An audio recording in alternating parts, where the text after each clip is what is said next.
Jika kalian saat ini tengah mengalami suatu ujian atau kesulitan hidup yang tak kunjung selesai, maka video ini tepat bagimu, yang insya Allah akan memberikan jawaban dari segala permasalahanmu.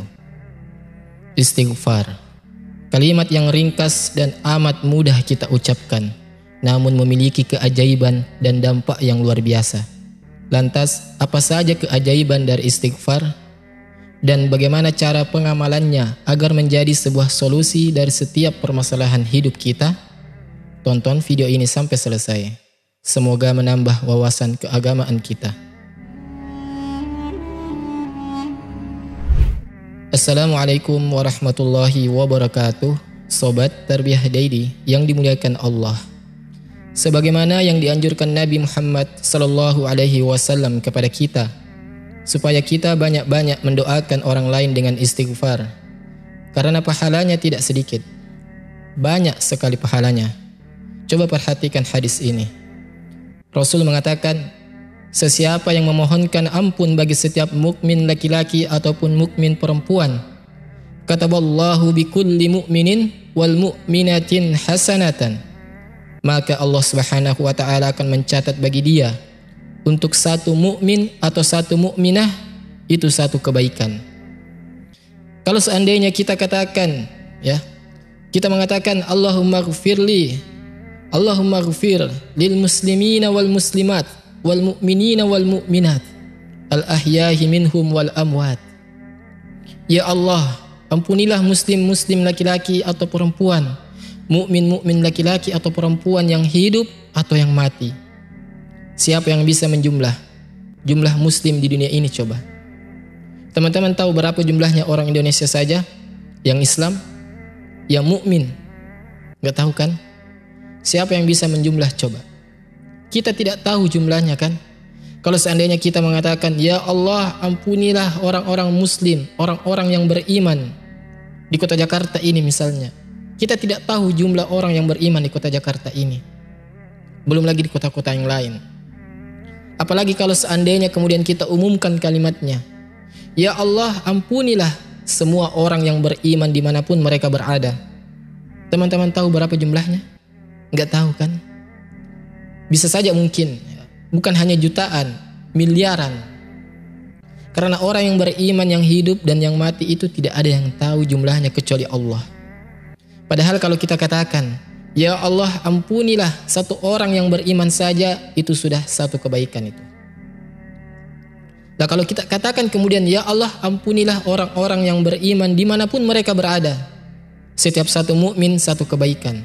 Anggap saja nih, kita memintakan ampun kepada 1 miliar jiwa orang yang beriman, berarti kita dapat 1 miliar kebaikan. Luar biasa ini kan? Kita nggak sadar saja. Kalau kita berdoa kepada Allah Subhanahu wa taala, Allahumma ighfir lil muslimina wal muslimat wal mu'minina wal mu'minat. Ya Allah, ampunilah mukmin laki-laki dan perempuan dimanapun mereka berada. Berapa pahala yang kita dapat itu coba? Karena kita tidak tahu jumlah orang yang beriman satu dunia ini berapa. Dan yang beriman ini bukan manusia saja, jin pun ada yang beriman masalahnya. Sudah jumlah manusia kita tidak tahu berapa jumlah orang yang beriman. Jumlah jin juga kita tidak tahu berapa jin yang beriman.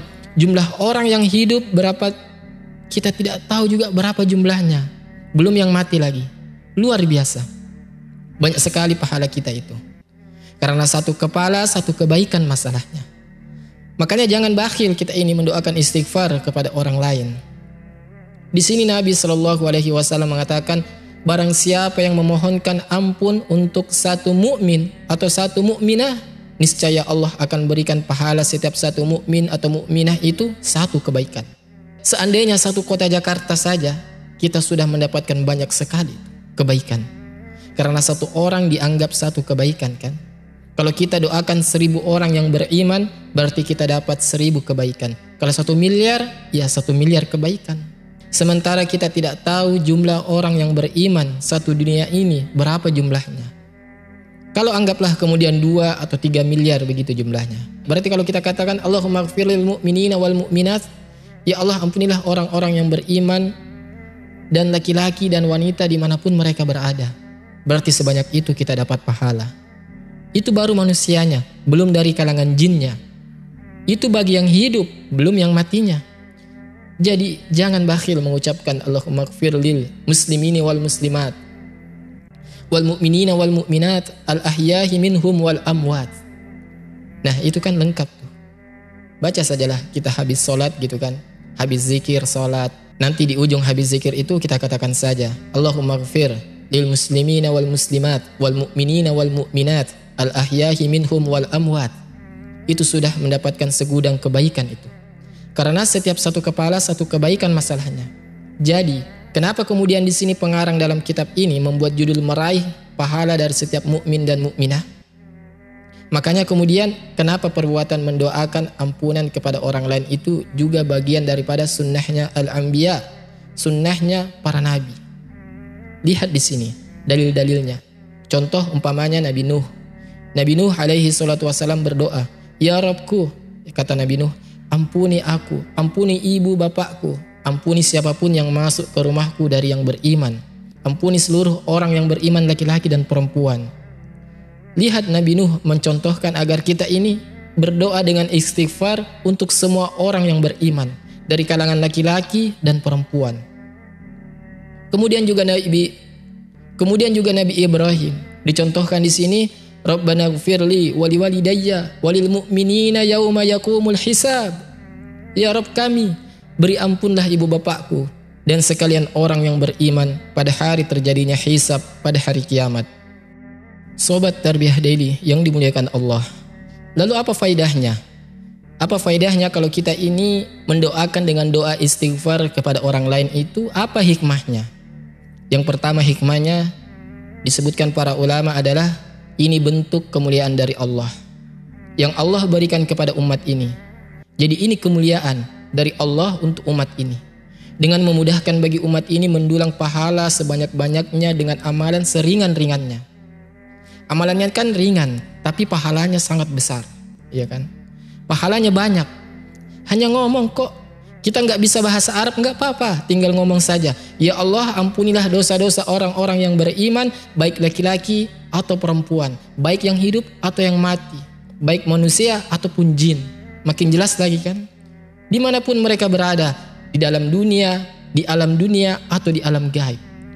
Umpamanya gitu ya. Nggak masalah. Kalau memang tidak bisa bahasa Arab, pakai bahasa Indonesia. Ini kemuliaan namanya. Allah Subhanahu wa taala berikan kemuliaan kepada kita dengan mendulang pahala sebanyak-banyaknya dengan amalan seringan-ringannya. Cukup ngomong begitu saja. Coba teman-teman kalau mengucapkan satu kali. Kalilah berapa banyak itu orang yang beriman. Kita dapat kebaikan mereka. Kalau mengucap 2 kali, kalikan saja. Mengucap 3 kali, kalikan saja. Bagaimana kalau tiap hari itu, setiap habis sholat kita berdoa seperti itu, maka pahala kita akan banyak sekali. Ini yang pertama. Kemudian yang kedua, dikatakan oleh Imam Ibnu Atiyah, wajib atas setiap yang beriman untuk berdoa istighfar memintakan ampun akan dosa terhadap orang yang beriman laki-laki atau perempuan. Karena itu bagian dari sedekah yang kita berikan kepada orang. Terkadang teman-teman, kalau sedekah dengan uang, kadang di antara kita ada yang bakhil. Boleh jadi ada niat untuk sedekah, tak jadi ketika ada barang-barang yang belum kebelikan. Ada rencana mau nyumbang, tak jadi. Nanti ajalah, ini belum lunas. Kadang-kadang kita ini mau sedekah dengan harta, tak jadi. Atau memang sama sekali tidak ada keinginan kan untuk bersedekah karena uang. Karena kebakilan kita tentunya. Tetapi Allah Subhanahu wa taala buka pintu sedekah itu selebar-lebarnya. Tidak harus dengan uang sedekah itu. Dengan cara mendoakan saudara kita, dengan ampunan agar dosa-dosa mereka diampuni Allah, itu bagian daripada sedekah juga. Ini yang kedua. Kemudian yang ketiga, apabila kita mendoakan ampun kepada orang lain, ya Allah ampunilah saudara-saudaraku dari kalangan orang yang beriman laki-laki atau perempuan, dan begitu seterusnya. Ini bagian daripada keindahan akhlak. Ini bagian daripada keindahan akhlak Islam. Dimana kalau kita mau mendoakan saudara kita dari kalangan orang-orang muslim atau orang-orang yang beriman dengan doa ampunan itu, hakikatnya kita sedang merontokkan sikap sombong. Jadi sedang menghilangkan kesombongan. Makanya kita doakan orang lain. Orang yang sombong itu tidak mau mendoakan orang lain dia. Maunya diri sendiri saja. Tapi ketika mendoakan orang lain berarti kita menghilangkan sifat sombong kita. Kemudian juga sikap merendahkan orang. Karena ketika kita mendoakan secara umum, berarti mencakup orang fakir, mencakup orang kayanya, mencakup orang yang punya jabatan, mencakup orang yang biasanya, dan begitu seterusnya. Karena kan kita umum doanya, berarti tercakup semuanya itu. Baik orang yang di bawah kita, baik orang yang di atas kita. Jadi kalau seandainya kita katakan, ya Allah ampunilah dosa-dosa mereka secara umum, berarti juga kita sudah menegakkan akhlak Islam yang indah. Pertama tadi menghilangkan kesombongan, yang kedua menghilangkan tidak merendahkan orang, kemudian juga melatih kita memaafkan dosa-dosa orang. Kalau ada orang yang melakukan kesalahan kepada kita, kemudian datang minta maaf, belum tentu kita kasih maaf. Apalagi kalau dosanya kita anggap sudah nggak bisa ditolerir tuh. Karena memang memaafkan itu berat ya. Memaafkan itu berat. Minta maaf itu berat, tapi memaafkan kan lebih berat lagi. Ya. Enak saja kamu menyakiti saya, sekarang datang minta maaf. Ya hatimu plong, tapi hatiku ini nggak plong-plong nih. Kadang-kadang kan seperti itu. Ada orang minta maaf kan supaya plong hatinya. Nah kita yang memaafkan ini kadang-kadang ya di lisan saja. Ya saya maafkan, tapi hatinya itu belum tentu. Lah ketika kemudian kita katakan, ya Allah ampunilah dosa-dosa orang itu, berarti kan kita melatih diri untuk memaafkan namanya. Itu faedahnya. Kemudian juga berusaha adil kepada mereka, ya kan? Ya kan mereka Islam juga, mukmin juga, saudara kita juga. Masa kita tidak memaafkan mereka? Jadi kita diajari sifat adil, termasuk juga tidak mengingkari ma fihi minal khairi, apa yang terdapat kebaikan dari mereka. Seandainya kemudian kita tidak kenal mereka siapa, yang penting kita tahu dia itu muslim, maka kita sudah dianjurkan untuk memintakan ampun kepada saudara kita, kenal atau tidak kenal. Ini yang ketiga. Jadi ketika kita mendoakan saudara kita yang beriman dengan kebaikan itu, hakikatnya kita sedang menampakkan keindahan akhlak. Kemudian yang keempat, tidak merasa bersih sendiri. Tidak merasa bersih sendiri. Ya seolah-olah kita ini gak punya dosa. Karena kita istighfar terus, yang lain itu berlumuran dosa gitu ya. Maka ini juga bisa menghilangkan, merasa sok cuci lah. Ulangi. Maka ini juga bisa menghilangkan, merasa sok suci lah. Kalau istilah bahasa kita sekarang kan. Makanya kita ketika mengatakan ya Allah ampunilah dosa dan dosa orang lain, ampunilah dosaku dan dosa orang lain, berarti memang kita mengakui bahwa kita juga ini banyak dosanya. Sebagaimana orang juga melakukan dosa, kita pun melakukan dosa. Jadi tidak merasa bersih sendiri. Kemudian juga yang kelima, dengan kita mendoakan orang lain dengan istighfar itu menunjukkan apa? Jami'il kalimatil muslimin, menunjukkan tanda ukhuwah Islamiyah, persaudaraan sesama muslim, sehingga saling mendoakan ampunan satu dengan yang lainnya, bahwa kita ini muslim satu dengan yang lainnya bersaudara. Apabila satu sakit, kita merasakan sakit. Apabila satu umpamanya merasakan lemah, kita juga merasakan lemah, dan begitu seterusnya. Maka dengan mendoakan saudara kita dari kalangan kaum mukminin, menunjukkan di sini ada penyatuan kalimat ukhuwah Islamiyah antara kita dengan mereka. Kemudian juga yang nomor 6, dengan membiasakan kita mendoakan istighfar, memintakan ampun akan dosa-dosa kita sendiri, kemudian kedua orang tua dan orang lain, itu kita bisa merubah hidup yang tadinya biasa ghibah, memburuk-burukan orang, maka kita ganti menjadi pujian kepada orang. Supaya melatih agar kita ini sedikit demi sedikit jangan ghibah terus, ya.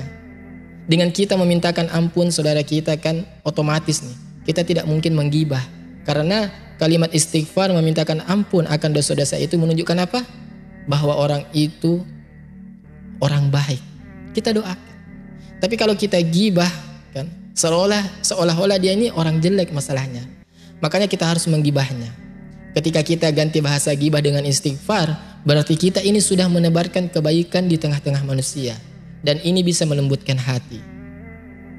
Orang yang suka mendoakan yang lain itu lembut hatinya. Tapi orang yang jarang mendoakan orang lain itu keras hatinya tuh. Ma'asyiral muslimin yang dimuliakan Allah Subhanahu wa taala. Termasuk juga di antara hikmahnya adalah bisa menghilangkan permusuhan. Bisa menghilangkan permusuhan. Karena musuh itu berawal dari dengki, berawal dari hasad, berawal dari ketidaksukaan, akhirnya bermusuhan. Tapi kalau saling mendoakan satu dengan yang lainnya dan istighfar ampunan dosa dari Allah Subhanahu wa taala, maka ini sedikit banyak bisa mengecilkan permusuhan antara kita dan orang-orang yang beriman yang lainnya.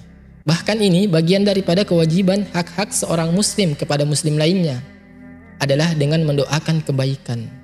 Dan lebih daripada itu, setiap doa kebaikan kita kepada orang yang beriman dan dia tidak tahu kita sedang mendoakan dia, maka kita akan mendapatkan doa yang sama yang kita doakan kepada orang lain.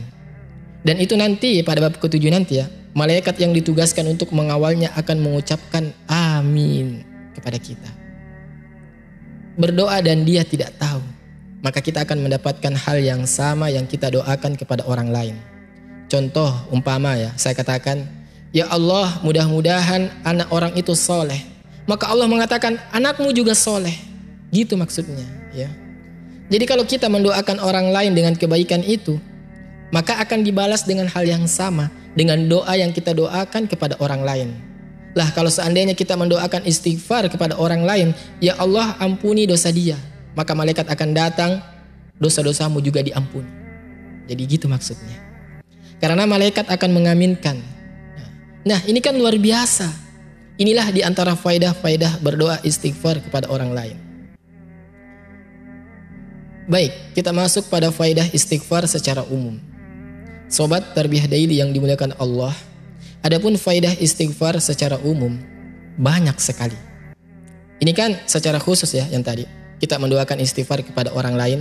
Adapun secara umum kalau kita umpamanya setiap hari membaca astagfirullah, astagfirullah, astagfirullah gitu ya.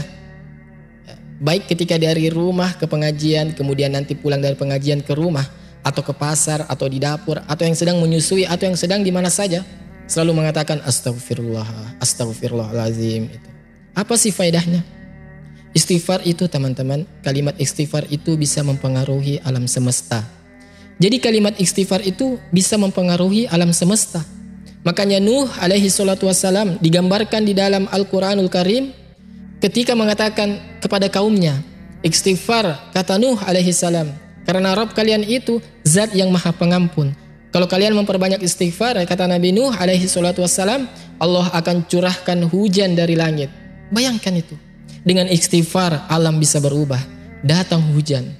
Yang dengan hujan ini akhirnya sungai-sungai teraliri. Kemudian hutan-hutan menjadi subur. Dan begitu seterusnya. Jadi istighfar kalau kita mengatakan astagfirullah, alam ini bisa berubah itu. Dan ini keajaiban istighfar. Kemudian juga di antara faedah istighfarnya adalah istighfar ini kalau kita lazimkan terus-terusan, tidak berhenti. Mungkin kita sampai ratusan bahkan ribuan kali, bahkan sehari, dalam sehari, dan dijadikan wirid setiap hari. Astagfirullah, astagfirullah. Lihat khasiatnya, kata Rasul.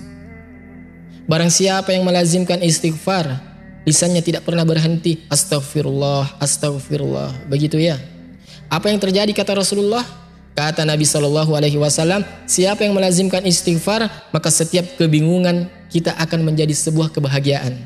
Kata Nabi SAW, siapa yang melazimkan istighfar, maka setiap kebingungan kita akan menjadi sebuah kebahagiaan. Setiap kesempitan dada akan menjadi sebuah kelapangan. Dan kita akan diberikan rezeki dari arah yang tidak disangka-sangka, kata Nabi. Bahkan ada orang ya, seorang syekh yang bercerita. Jadi seorang syekh ini bercerita begini. Dia punya murid. Murid ini cerdas kata dia. Masya Allah. Karena syekh ini kan punya markas tahfiz Quran ya. Jadi ada muridnya itu cerdas sekali. Kalau ngafal itu cepat. Rajin, soleh gitu. Tidak pernah meninggalkan qiyamul lail. Setiap hari dia baca minimalnya ya 5 juz. Karena memang berada di tahfiz Quran gitu. Jadi selepas selesai mondok lah. Kebetulan memang hidupnya ini fakir. Gak punya apa-apa. Jadi selesai mondok lah bahasa kita kalau sekarang kan. Kemudian hampir 4-5 tahun gak pernah ketemu. Dan syekh tahu dia orang fakir, orang miskin. Gak punya apa-apa. Di pondok pun gak bayar gitu ya. Karena kefakirannya tidak sanggup membayar. Tapi karena kecerdasannya oleh syekh itu dibiarkan dia belajar di situ sampai selesai secara gratis. Jadi setelah 4-5 tahun gak pernah ketemu tuh. Sekalinya ketemu, rupanya muridnya ini sudah kaya. Dia pakai mobil yang sangat bagus sekali. Datang silaturahmi kepada syekhnya itu. Kemudian syekhnya kaget kan gitu. Karena dia tahu kehidupan orang tuanya seperti apa, keluarganya seperti apa. Kok sekarang Masya Allah gitu kan, hanya keluar dari pesantren kemudian menghilang 4-5 tahun, kok sudah menjadi orang kaya gitu. Jadi Syekh ini senang. Kemudian dia ajaklah ngobrol-ngobrol. Jadi Syekh ini ingin tahu rahasianya. Kenapa kamu bisa kaya? Kerja apa kamu? Maka dia mengatakan, demi Allah Syekh, Allah mudahkan kehidupan saya. Allah lapangkan rezeki saya. Kenapa? Kata Syekh, apa masalahnya? Apa amalanmu? Katanya. Maka dia mengatakan, aku setiap hari istighfar itu paling tidak aku harus istighfar 10.000 kali katanya. 10.000 kali setiap hari. Dan aku terus lakukan sampai hari ini katanya. Sudah berapa tahun itu? Berarti sudah 4 tahun atau 5 tahun. Satu hari 10.000 kali. Apa enggak sariawan tuh? Terus astagfirullah, astagfirullah, astagfirullah. Belum lagi Quran dia. Karena dia kan memang hafal Quran gitu ya. Dia setiap hari 3 juz sampai 5 juz.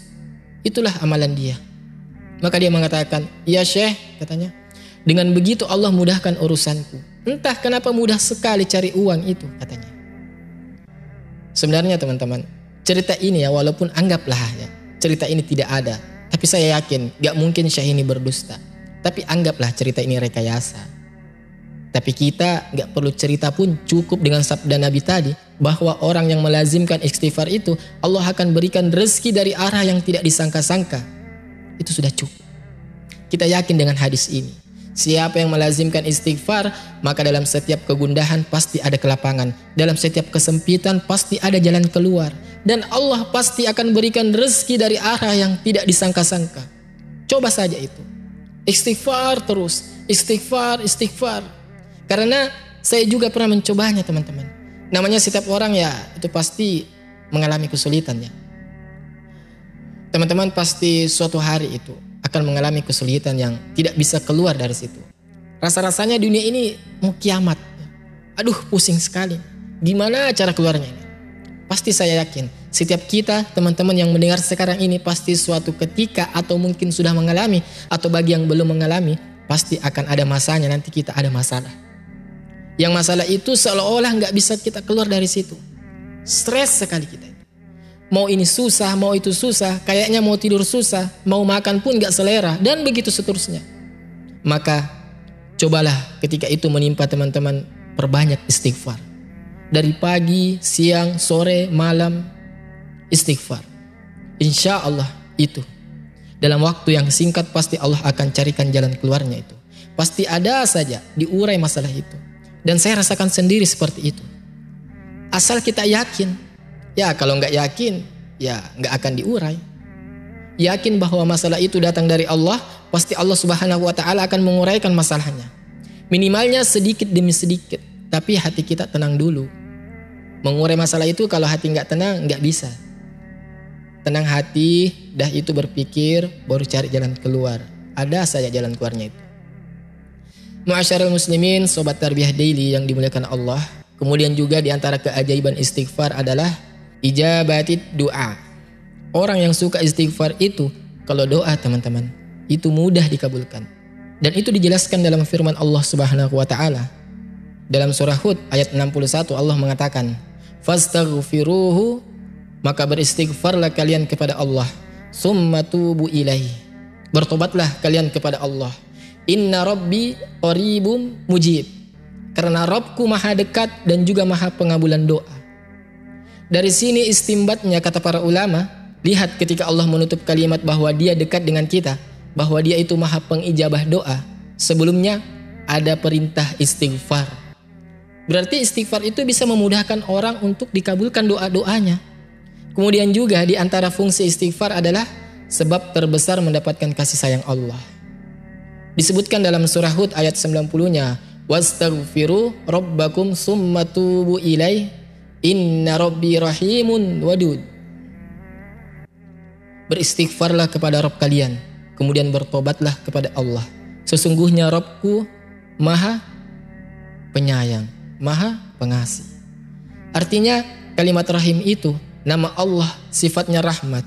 Berarti orang yang suka istighfar itu dia akan mudah mendapatkan rahmat kasih sayang Allah Subhanahu wa Ta'ala. Kemudian juga bahwa istighfar itu mudah untuk mendapatkan nikmat. Dan orang yang jarang beristighfar dari kemaksiatan kepada Allah Subhanahu wa taala, banyak rezeki yang terhalang pada kita. Saya contohkan ya. Imam Syafi'i rahimahullah taala, seorang imam besar, Imam Syafi'i. Suatu hari dia mengadu kepada Imam Waqi tentang buruknya hafalannya. Itu Imam Syafi'i, imam dunia, merasa pernah buruk hafalannya. Jadi apa yang sudah dihafal itu mudah hilang. Jadi dia mengadu kepada gurunya itu, Imam Waqi, dan mengatakan, aku mengadu kepada Imam Waqi soal buruknya hafalanku. Maka Imam Waqi pun kemudian memberikan wejangan kepadaku agar aku banyak-banyak meninggalkan maksiat. Kemudian kata Imam Syafi'i, kenapa demikian? Karena ilmu itu cahaya, dan cahaya Allah itu tidak mungkin diberikan kepada ahli maksiat. Ketika kita jarang istighfar, maka kita akan masuk kepada kebalikan istighfar. Pasti banyak maksiat. Ketika banyak maksiat, banyak terhalang rezeki dan nikmat yang harusnya diberikan Allah kepada kita. Karena istighfar itu salah satunya adalah kita akan memperoleh banyak-banyak daripada nikmat yang Allah berikan kepada kita.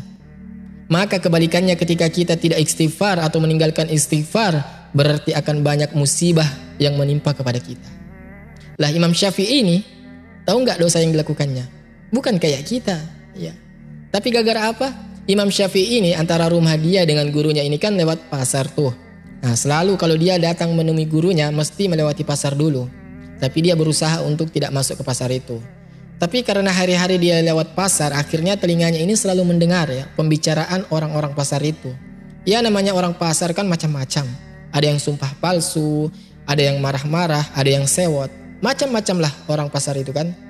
Rupanya itulah maksiatnya Imam Syafi'i. Mendengar orang yang sedang maksiat, mendengar ucapan-ucapan itu. Dia tidak maksiat, cuman telinganya mendengar sambil lewat itu. Akhirnya dia coba diganti rutenya. Yang biasa lewat depan pasar, nah sekarang dia lewat belakang pasar.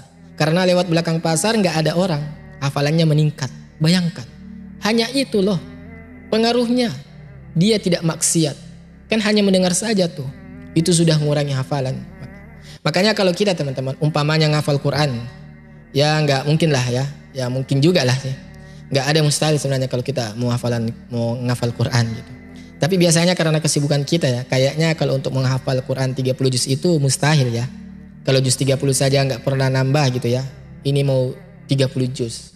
Tapi sebenarnya bagi saya sih tidak mustahil, nggak ada yang mustahil bagi Allah. Karena Quran itu kan, bahwa Quran itu Allah mudahkan ya. Allah mudahkan bagi kita, entah itu untuk dibaca ataupun dihafal.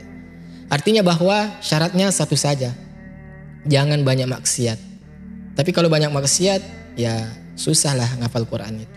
Makanya kalau ingin hafal Quran, salah satu tips untuk memudahkan adalah dengan menjauhkan diri kita dari handphone.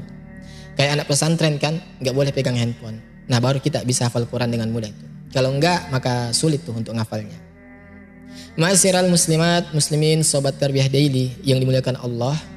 Kemudian juga istighfar ini salah satunya adalah ketika kita banyak memperbanyak astagfirullah, astagfirullah, itu hakikatnya kita sedang menyakiti syaitan. Syaitan itu enggak suka dengan orang yang sedang beristighfar. Dan itu disebutkan oleh Imam Ibnul Qayyim rahimahullah ta'ala.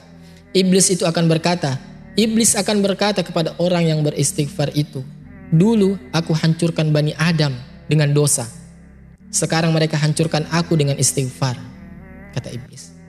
Dulu ku hancurkan anak Adam dengan dosa, sekarang Bani Adam menghancurkan aku dengan istighfar. Makanya kalau kita menyebutkan astagfirullah, astagfirullah, ini menyakitkan bagi syaitan ini.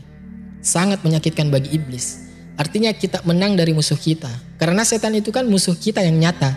Kalau kita ingin mengalahkan musuh kita, ya perbanyak istighfar. Karena itu sangat menyakitkan bagi mereka.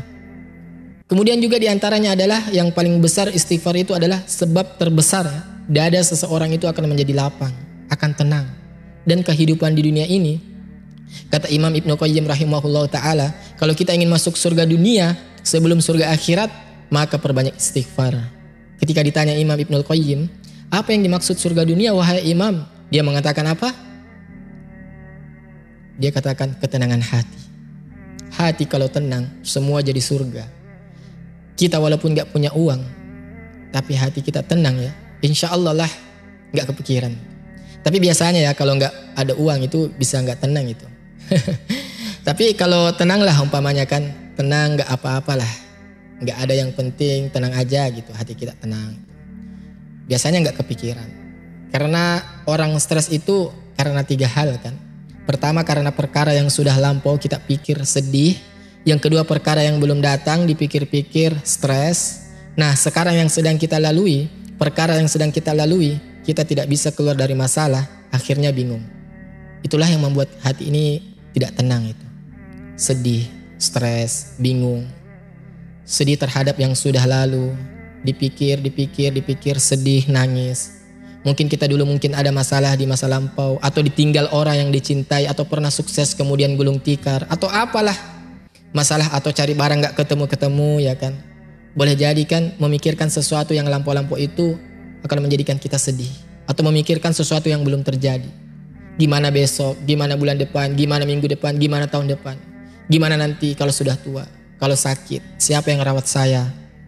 Belum terjadi kok stres duluan kita ini. Iya. Atau yang sekarang ini ada masalah, nggak tahu caranya gimana ini keluar dari masalah ini. Nah itulah 3 perkara orang ini jadi stres, jadi sedih, jadi gundah gulana. Makanya istighfar inilah yang bisa menghilangkan itu semua. Karena istighfar ini kata para ulama, sebab yang paling besar hati seseorang itu akan menjadi lapang. Wallahu a'lam bishawab. Lebih dan kurangnya mohon dimaafkan.